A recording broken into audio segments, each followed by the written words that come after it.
Bonjour et bienvenue pour la suite de nos ateliers. Aujourd'hui, nous allons continuer avec le module des achats. Le module des achats, il est un peu particulier.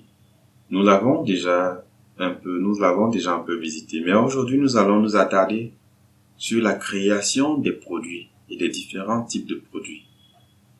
Nous avons des produits de type service, ce que nous faisons beaucoup plus. Ça peut être des expertises, des constats et ainsi de suite. Nous avons aussi des produits qui sont considérés comme nos fournitures, les stylos, les crayons, les encres, les ordinateurs et bien d'autres encore. Donc, nous avons des produits stockables, nous avons des consommables, nous avons des services. Voyons un peu comment ça se passe dans Odoo. Sans nous attarder, on se connecte à la base de données. On peut le faire à travers le module des achats puisque nous y sommes. Ou même aussi à travers le module des inventaires. Le module des inventaires est là. Si j'arrive dans le module des achats, je clique ici, j'ai liste de prix, attributs de produits, catégorie de produits. Si je viens dans inventaire, j'ai entrepôt, type d'opération, catégorie de produits, OK. Mais ici, on a produit naturellement, variant de produits, OK. Donc dans inventaire, on a beaucoup plus. Produits, variant de produits. Mais par contre, dans article, on a produit et aussi on a variant de produits. Cool. Alors on continue avec notre module des achats. On va créer un produit. On va dire peut-être exemple de stylo. Exemple de stylo habillé. Non, on peut mettre seulement exemple de stylo. Ici, peut être vendu, peut être acheté, peut être inséré dans une note de frais. Nous avons précédemment vu ce que c'était qu'une note de frais et on ne va pas vendre ce stylo. Ça sera des consommables, un consommable, mais ça peut être acheté. Type de produit, consommable, service et ainsi de suite. OK. On prend consommable. Mais j'attire un peu votre attention. Regardons lorsque c'est consommable. Voilà, il n'y a rien, il n'y a que ces trois éléments. Si je dis service, ça diminue encore. Je reviens à consommable. Imprimer les étiquettes, approvisionner. On peut approvisionner les consommables, on peut imprimer les étiquettes. Mais si c'est un service, on ne peut pas. Et ces éléments, acheter 0, ainsi de suite. Vous voyez un peu? Mouvement d'entrée et de sortie. Et par contre, si c'était produit stockable, là c'est plus intéressant, il y a plus d'éléments.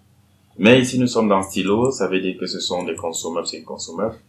Pour le type de facturation, quantité commandée, quand est-ce qu'on facture? Est-ce qu'on facture lorsque on a commandé ou est-ce qu'on a livré? Oui, parce qu'il y a des entreprises qui facturent dès la commande. Il y a d'autres entreprises qui facturent seulement après avoir livré.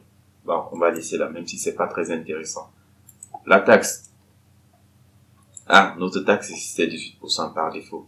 Le prix de vente, le coût d'achat, disons 150 francs. Ou alors 100 francs. Catégorie de produits. Tout, consommable, dépenses et ainsi de suite. Catégorie de produits. Quelque part là nous avons vu catégorie de produits.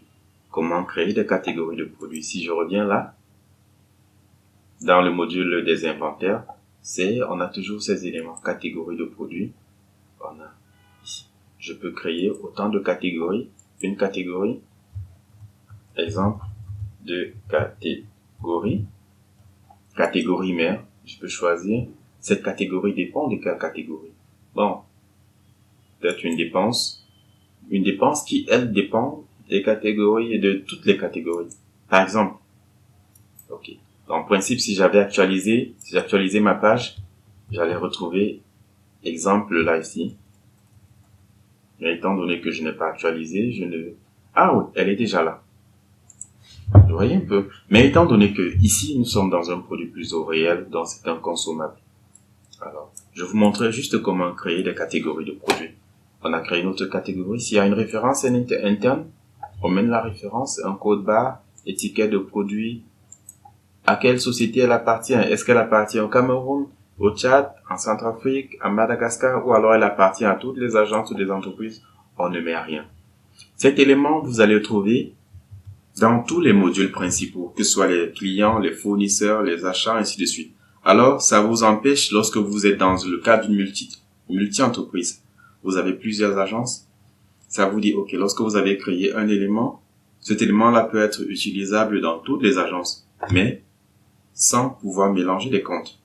Donc, cet élément-là va apparaître et pourra être utilisé de l'autre côté. Ça vous évite de recréer les mêmes éléments plusieurs fois. Ici, on va laisser comme ça. Alors, nous avons créé comme consommable. Stylo. On va créer un autre article qu'on va appeler constat sur TC. Constat sur TC. Vous allez me dire, il y a des constats sur TC 20 pieds, 40 pieds, et il y a même d'autres types encore de constats sur TC. Oui. Tout à l'heure, quand on était dans produit, là, je vous ai dit qu'on peut créer des variantes de produits. Pareil ici. Produit, variante de produit. Alors, on peut créer constat sur TC. Variante 20 pieds, variante 40 pieds, ainsi de suite, ainsi de suite. Peut être vendu, peut être acheté, peut être vendu, naturellement. Mais ne peut pas être acheté parce que là, on va mettre service. Politique de facturation préfixe. On peut dire préfixe. Prix, on peut dire 75 000. Par exemple, TVA, coût. Catégorie, dépenses, vendables, oui. Mais là encore, on peut créer d'autres types de catégories pour des services, et ainsi de suite, pour des expertises, et ainsi de suite. Bon, on peut laisser comme ça. Maintenant, on arrive ici. Un élément très intéressant. Lorsque vous créez, ou alors lorsque un client achète ce service, qu'est-ce que ça fait? Est-ce que ça crée un projet avec des tâches, ou alors est-ce que ça facture seulement le service? Je m'explique. Vous pouvez décider que lorsque vous vendez un produit, lorsque vous créez son bon de commande, automatiquement, son bon de commande dans le cas de la vente, naturellement. Alors, étant donné que c'est un service, ça crée un projet avec les différentes tâches que vous allez exécuter pendant le service. Ça peut être constat, ça peut être filmé, ça peut être dépoté, ça peut être ainsi de suite, ainsi de suite. Alors, on peut dire, OK, on va créer un projet et les différentes tâches pour celui-ci. On va simplement cliquer sur enregistrer. Mais, on va créer un autre produit. On va dupliquer cette fois-ci pour ne pas recréer le même. Constat sur engin divers. Par exemple, ça peut être vendu, mais maintenant on va dire, OK, là il n'y a pas de tâche, modèle de projet, rien. On va dire, dès l'instant où on crée cela, on facture directement. Et là on va dire, OK, là on fait ça à 85 000. Par exemple, catégorie, même chose. C'est la raison pour laquelle on dupliquait pour gagner un peu en temps. Voilà en quelques secondes comment nous avons créé nos produits. Et vite fait, on va essayer de voir comment est-ce que ça se facture. Pour cela, on va regarder avec le module des ventes. On va créer un devis pour un fournisseur particulier, je crois Decoadit. On va dire constat. Constat sur TC. Rappelez-vous, on a dit, dès l'instant où on va créer un bon de commande dans le cas de la vente, ça va enclencher, ça va créer un projet avec différentes tâches. OK, dès qu'on l'a fait comme ça, c'est bon, on confirme notre vente. Automatiquement, on nous dit, il y a un projet en cours. Mais c'est quoi ça? On revient au projet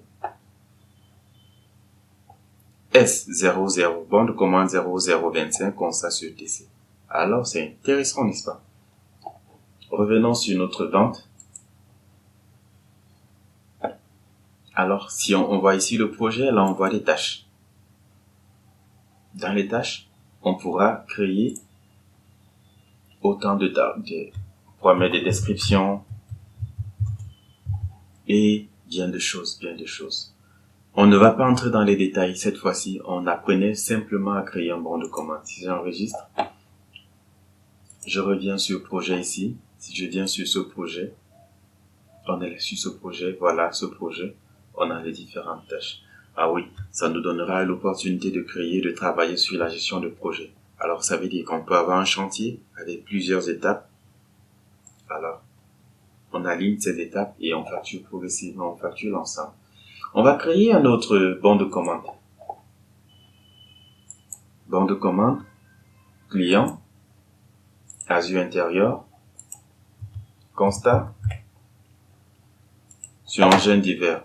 Le prix s'affiche automatiquement et lorsqu'on confirme, automatiquement, on ne voit pas cet élément de projet parce que on a dit que l'on facture directement. Alors, on peut simplement créer une facture. On dit facture normale, on facture tout. La facture est en brouillon. On peut envoyer la facture fournisseur au client, ainsi de suite. Et le client, lorsqu'il décide de payer, on peut directement enregistrer le paiement. Ça, c'est si nous avons les habilitations de comptable aussi, telles que notre super administrateur Michel. On crée le paiement et notre facture est payée avec toutes les écritures comptables aussi. Les écritures comptables, lorsqu'on intégrera le module de la comptabilité, vous verrez effectivement toutes ces écritures qui sont passées. Voilà, si je reviens dans mes bons de commande, vous verrez que nous avons deux bons de commande, toujours générés par Michel, entièrement facturés, et l'autre à facturer parce que, bon, naturellement c'est simple, on crée la facture, avec le fait qu'il y avait des projets, on facture tout, on confirme, on enregistre le paiement. Ok. Si on revient sur bon de commande ici, nos éléments sont entièrement facturés. Donc là, vous avez vu, nous avons créé 3 produits. Un consommable, un produit de type service qui peut directement déboucher sur un projet avec des tâches à exécuter, ou alors simplement un produit qui peut être vendu, un service qui peut être vendu directement. On peut aussi créer de la même manière un produit de type stockable. C'est ce que nous allons faire rapidement, juste parce que nous avons oublié cet élément. Produit, nouveau produit, ordinateur,